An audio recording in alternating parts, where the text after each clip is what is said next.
ये question simple and compound interest पर based एक मॉडरेट लेवल का क्वेश्चन है। इसे हम कैटेगरी बी में प्लेस करना पसंद करेंगे। Sagarika divides her savings of 10,000 rupees to invest across two schemes A and B.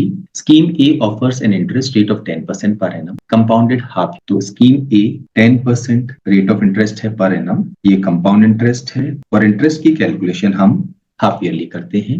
While scheme B offers a simple interest rate of 12% per annum, ये 12% है और सिंपल इंटरेस्ट है। सिंपल इंटरेस्ट में से कोई फर्क नहीं पड़ता कि आप इंटरेस्ट की कैलकुलेशन हाफ ईयरली कर रहे हैं या ईयरली कर रहे हैं, क्योंकि इंटरेस्ट हमेशा प्रिंसिपल पर calculate. If at the end of first year the value of her investment का मतलब हुआ जो इन्वेस्टमेंट किया प्लस जो इंटरेस्ट मिला in scheme B exceeds the value of her investment in scheme A by 2310 rupees, then the total interest in rupees earned by Sagarika during the first year of investment. Now सबसे पहले हमें यहाँ पता करना है कि यहाँ पर हमें जो इंटरेस्ट मिलेगा वो होगा 12% ऑफ द प्रिंसिपल और यहाँ जो इंटरेस्ट मिलेगा वो होगा 10.25% ऑफ द प्रिंसिपल। ये हमने दो अलग अलग अमाउंट इन्वेस्ट की है, 10,000 रुपीज को दो पार्ट्स में डिवाइड। नाउ ये 10.25 कैसे आया? एक बेसिक फॉर्मूला है कंपाउंड इंटरेस्ट निकालने का, जो हम सीधे परसेंट प्रिंसिपल की टर्म में हम कैलकुलेट कर लेते हैं, क्योंकि यहाँ पर रेट ऑफ इंटरेस्ट हमें 10% गिवन है। तो फर्स्ट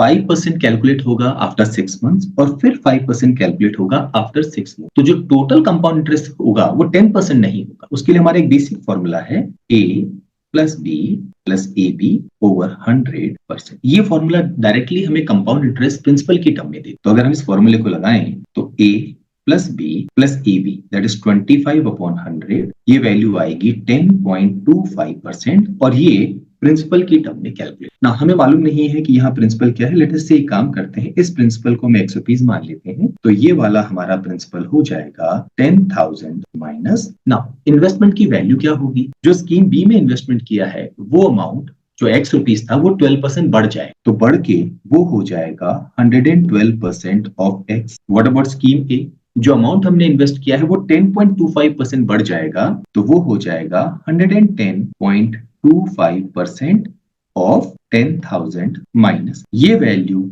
इस वैल्यू से 2310 रुपीज ज्यादा है, ये हमें गिवन। तो ये हो जाएगा 112 ओवर 100, 110.25%, इसको भी हम ओवर 100 यहाँ लिख सकते हैं। ये 100 दोनों में एलसीएम आएगा और क्रॉस मल्टीप्लाई हो जाएगा। तो जैसे ही 100 को हम क्रॉस मल्टीप्लाई करेंगे, राइट हैंड साइड पे हमारी वैल्यू हो जाएगी 2310 0। इसको अगर ओपन करें 112x माइनस 1102500 माइनस ये, क्योंकि माइनस और माइनस मल्टीप्लाई होगा तो प्लस हो जाएगा 110.25x। This is equal to 231000।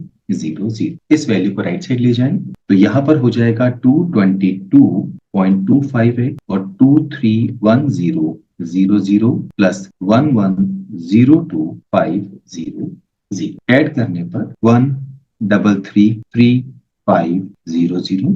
इसे अगर हम 222.25 से डिवाइड करें और उसको सिंप्लीफाई करेंगे तो हमारे पास x की वैल्यू आ जाएगी 6,000।